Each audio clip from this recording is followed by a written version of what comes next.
Welcome back to the Midnight Narrator. Our journey into the unsettling events at Juniper High continues, as the strange closure of the indoor pool triggers a wave of bizarre occurrences and a palpable shift in the student body, whispers of an ancient presence, clandestine deliveries of flowers and amphibians, and a mysterious purple powder all point to a hidden truth within the quarantined aquatic facility. Tonight we follow our observant, taste-deprived narrator as their outsider status grants them a unique perspective on the escalating strangeness, a strangeness they are now determined to uncover. Prepare to descend further into the enigma of the purple pool, where adolescent curiosity meets a potentially sinister reality. Turn down the lights, listen closely, and brace yourselves as the secrets beneath the surface begin to stir. The final, irrefutable piece of evidence, the definitive element that transformed nascent suspicion into near certainty, presented itself to me with stark, undeniable clarity in the echoing chlorine-scented expanse of the male changing room. This occurred in the brief liminal space immediately preceding interscholastic basketball team practice. One of the athletes, Morris, a relatively unremarkable member of the junior varsity squad, produced an object from his locker, a small metallic container closely resembling a traditional snuff box. Opening this container with a furtive, almost conspiratorial gesture, he revealed its contents: a quantity of finely ground, dark, intensely purplish powder. With a casual, practiced motion, he moistened the tip of his thumb with saliva, delicately dipped it into the purplish powder, and then, with a subtle flick of his wrist, applied the residue directly to the upper surface of his tongue. One of his teammates, another junior varsity player named Davis, turned to him, his expression a carefully calibrated mixture of curiosity and barely concealed astonishment. They spoke in hushed, almost reverential tones, their words barely audible above the general ambient noise of locker doors slamming and pre-practice chatter. "That stuff actually works?" Davis murmured, his voice tinged with a mixture of skepticism and a palpable yearning to be convinced. "Dude," Morris responded, his voice low, almost conspiratorial, his eyes widening slightly, taking on a strangely unfocused, almost dreamlike quality. "Seriously, man, it's like, I can hear her. No, like, really hear her. It's like, she's right there." A primal instinct, a deep-seated urge for self-preservation, momentarily overrode my burgeoning curiosity. I experienced a fleeting impulse to approach them, to directly solicit further illumination, to finally unravel the carefully constructed layers of secrecy and innuendo. Yet something held me back, some combination of social anxiety, ingrained caution, and a subtle, yet insistent voice in the back of my mind whispering warnings of potential danger.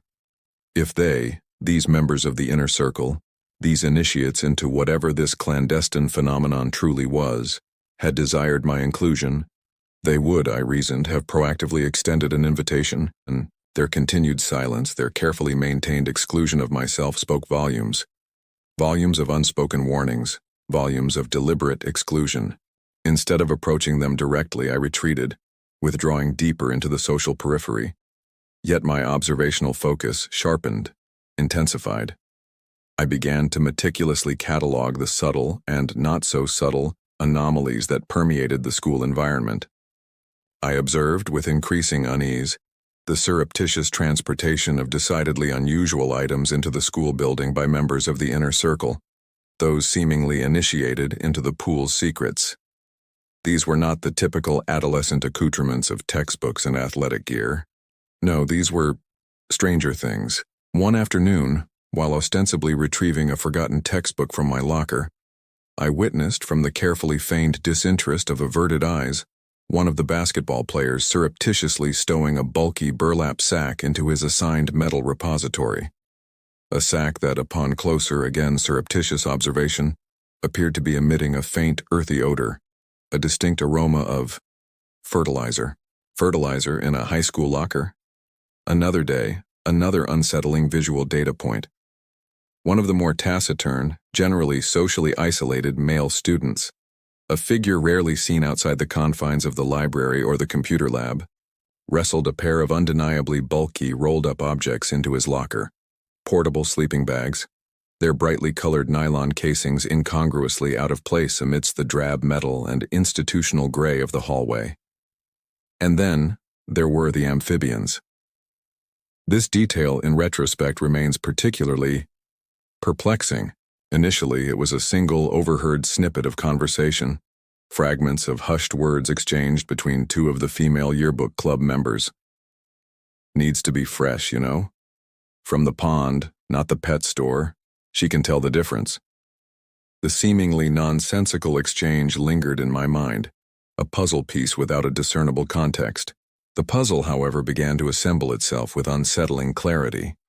Over the subsequent days, I observed with mounting bewilderment several of the female students discreetly carrying small, clear plastic containers, repurposed deli containers or discarded yogurt tubs, into the school building. These containers, upon closer, again clandestine inspection, were undeniably occupied by living frogs. Small, green, undeniably amphibian frogs, languidly swimming in shallow puddles of cloudy water within their makeshift plastic prisons. Frogs brought to school? For what conceivable purpose? But perhaps the most overtly bizarre, the most undeniably ritualistic element of this unfolding strangeness involved the flowers. Flowers, in astonishing quantities and unsettlingly specific varieties. Not the commercially cultivated roses and carnations typically exchanged in adolescent romantic gestures. No, these were different. Tulips in vibrant, unnatural hues. Petunias, their velvety petals almost unnervingly vivid. Violets, their delicate purple blooms hinting at hidden depths. Even, most bizarrely, a quantity of novelty blue sunflowers, those genetically engineered oddities typically confined to train station gift shops and roadside tourist traps, their oversized pollen-dusted heads drooping incongruously from hastily constructed paper bouquets. Bouquets and individual blossoms were brought to school in increasing numbers, meticulously concealed within backpacks and tote bags, then, with almost ritualistic care, stowed away within the students' assigned lockers. Entire bouquets, armfuls of vibrant, incongruous floral displays, vanished into the metallic confines of those lockers, disappearing from public view with unsettling regularity. And then the following day they would be gone, vanished. The lockers, upon casual observation, appeared empty. The flowers, however, were nowhere to be seen. They were bringing things in, these strange, unsettling offerings. But nothing, demonstrably, was ever being taken back out. So the inescapable question, the increasingly urgent query that began to gnaw at the edges of my awareness. Where precisely were they going? My nascent, increasingly insistent desire to personally investigate the sequestered pool area, to finally penetrate the carefully constructed layers of secrecy and discover the source of this burgeoning strangeness, intensified to an almost unbearable degree.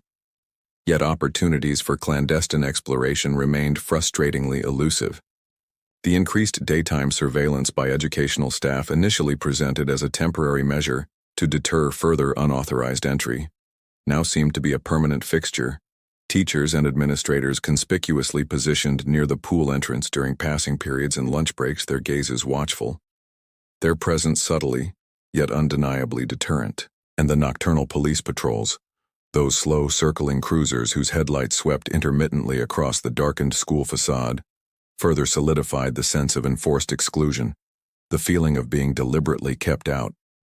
While the initiated students were clearly finding clandestine means of ingress, somehow bypassing both official daytime vigilance and nocturnal law enforcement patrols, the precise methodology remained resolutely opaque to those outside their carefully guarded inner circle.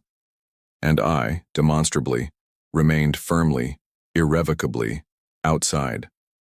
This entire sequence of increasingly bizarre events unfolded with startling, almost disorienting rapidity, a matter of mere weeks at most.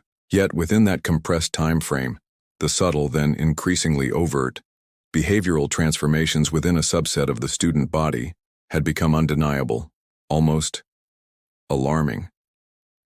The metamorphosis of Everett, from disruptive underachiever to unnervingly compliant model student, remained the most stark, the most readily observable example of this pervasive shift. He, once a consistent source of minor classroom disruptions and low-level disciplinary infractions, had seemingly overnight become an exemplar of academic diligence and deferential conduct. He now addressed his instructors with unnerving formality, "Sir" and "Ma'am," punctuating his newly polite, almost robotic interactions. This radical alteration in demeanor was so complete, so utterly at odds with his previous behavioral patterns, that whispered speculation regarding potential domestic upheaval, rumors of previously unseen parental pressure, began to circulate amongst the faculty lounge. Yet quiet inquiries, discreetly conducted by guidance counselors and concerned teachers, yielded no evidence of any such external stressors. One well-meaning but flustered history teacher confided in the guidance counselor that Everett's handwriting had even changed, becoming strangely stylized and looping, almost archaic. Yet quiet inquiries, discreetly conducted by guidance counselors and concerned teachers, yielded no evidence of any such external stressors. He had quite simply, inexplicably, irrevocably changed, and while the broader student body, and indeed the majority of the faculty, remained largely oblivious, attributing the subtle shifts to the general vagaries of teenage behavior and the cyclical ebbs and flows of high school social dynamics, I, from my detached observational vantage point, harbored a steadily intensifying suspicion, a gnawing, persistent intuition that the locus, the causative agent, the unifying thread connecting these disparate, unsettling phenomena, was undeniably, inextricably linked to the officially sequestered, parasite-infested, perpetually locked, indoor aquatic facility. Too many disparate, inexplicable elements were now demonstrably unnervingly congregating, converging, around that singular, off-limits location for mere coincidence to remain a plausible explanation. And, crucially, I possessed a piece of privileged insider knowledge, a single, irrefutable data point confirming the nascent connection. I knew definitively, as a matter of first-hand observation, that Everett, the paragon of sudden behavioral transformation, was demonstrably, unequivocally, one of the earliest initiates, one of the very first individuals to be invited, driven by this escalating unease, by the persistent nagging dissonance between outward normalcy and the undercurrent of palpable strangeness, and perhaps, if I am brutally honest with myself, by a persistent if somewhat misguided desire to finally pierce the veil of secrecy, to finally understand the nature of her. I made a decision. A rash, perhaps ill-considered decision, born of equal parts curiosity and defiance. Despite my fear, a dangerous thrill coiled in my stomach. For once I wouldn't be on the outside looking in. Finally, summoning a degree of carefully constructed, outwardly nonchalant casual bravado, I resolved to directly inquire. Once, immediately after the dismissal bell signaled the end of afternoon classes, I purposefully approached a small cluster of female students from the yearbook production class, those self-proclaimed chroniclers of the high school social ecosystem. Those individuals I had, perhaps naively, assessed as possessing a slightly higher threshold of social empathy, a marginally greater capacity for basic human decency. They regarded me with expressions that in retrospect could best be described as thinly veiled disdain, a mixture of cool amusement and thinly disguised condescension, as if I were a particularly slow-witted specimen under anthropological observation. "Hey," I initiated, forcing a casualness that felt utterly unconvincing even to my own ears. "So, are any of you guys heading down to, the pool later?" The question hung in the air, thick with unspoken anxieties and coded meanings. The effect was immediate and precisely as unwelcoming as I had subconsciously anticipated. One of the girls, Sarah, the self-appointed de facto leader of their small, meticulously curated social clique, responded with a dismissive flick of her wrist and a curt, almost aggressively indifferent pronouncement. "It's closed, Cece, like officially, permanently. Are you seriously not even aware of that basic fact?" Her tone dripped with mock incredulity, laced with a subtle undercurrent of something sharper, something less overtly articulated but undeniably present, contempt. "Yeah, no, I know it's closed," I stammered, the carefully constructed facade of nonchalance crumbling under the weight of their collective, unspoken judgment. "But Well, I glanced nervously around the crowded hallway, lowering my voice to a conspiratorial near whisper, as if the very walls themselves possessed ears, as if the secrets of the pool were somehow sentient, actively listening. I know that some people I still go down there, you know? I attempted a weak, vaguely conspiratorial wink, a gesture that I instantly recognized only amplified my air of desperate, pathetic cluelessness. Like, you guys, you still go, right?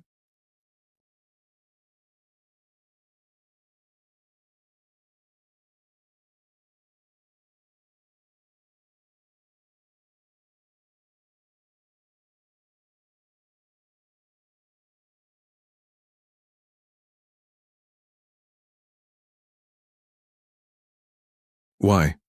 She inquired, her voice cool and precisely calibrated to convey maximum dismissiveness. Would you even want to go down there, Cece? Seriously? Aren't you like fundamentally scared of water? Isn't that like your thing? The question, ostensibly innocent, was delivered with a deliberate, almost surgical precision, designed to inflict maximum social discomfort, to highlight my perceived weaknesses, to underscore my outsider status within their carefully policed social hierarchy. And it worked, brutally, effectively. A wave of self-consciousness washed over me, the familiar unwelcome flush of humiliation rising in my cheeks.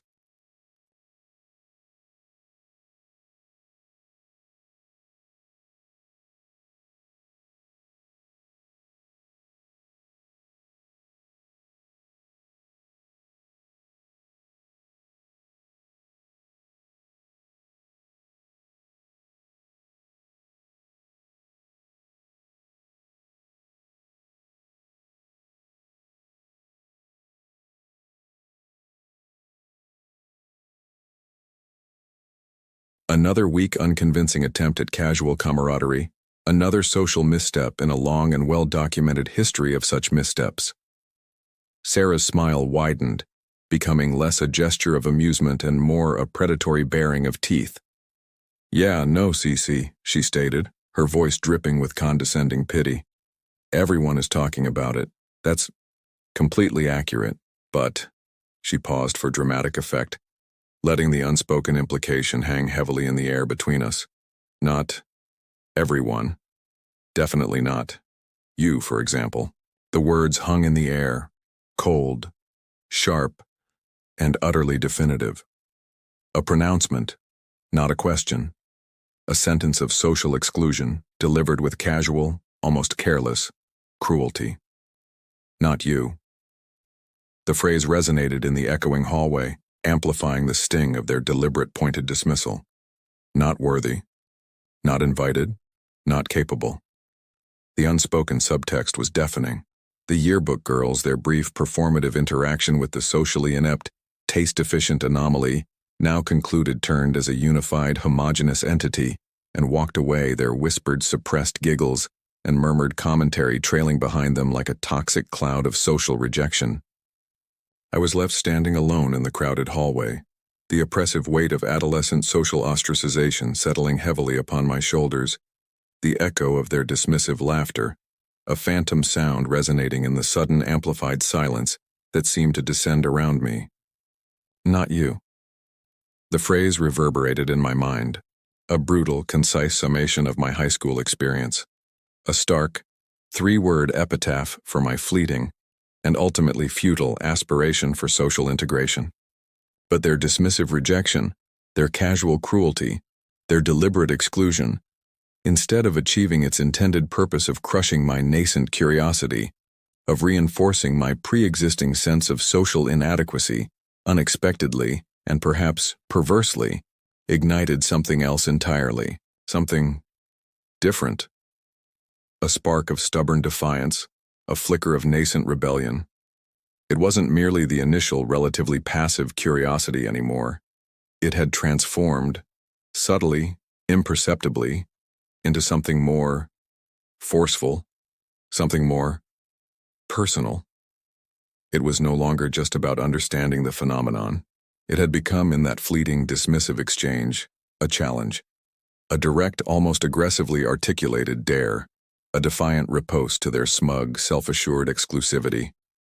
They thought I couldn't, they assumed I wouldn't, therefore ipso facto, I would. I had to.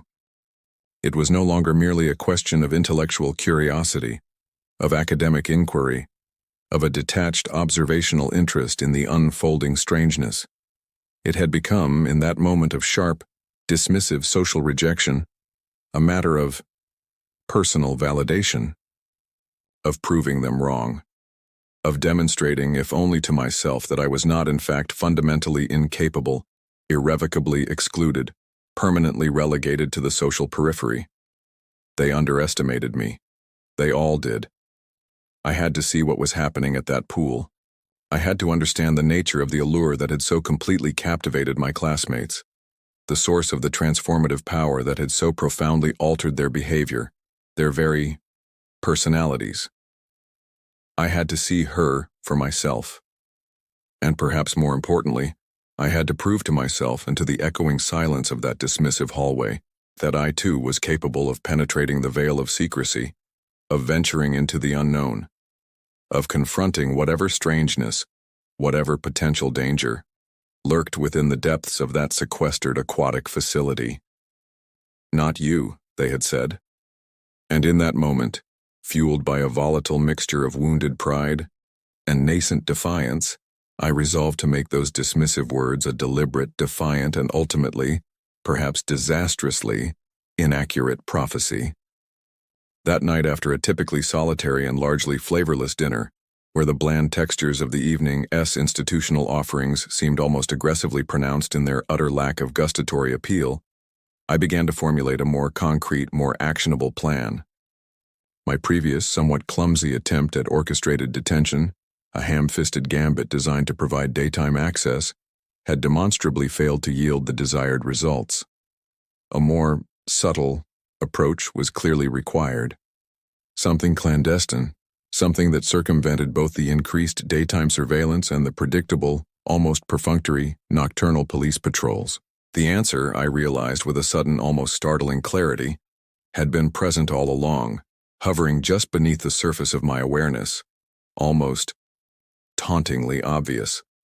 The maintenance tunnel, the hidden subterranean passage that Everett, in a moment of unexpected, inexplicable inclusion, had revealed to me, that forgotten conduit, that subterranean artery beneath the school's foundations, represented the definitive back door, a concealed, unguarded, and undeniably effective point of clandestine ingress.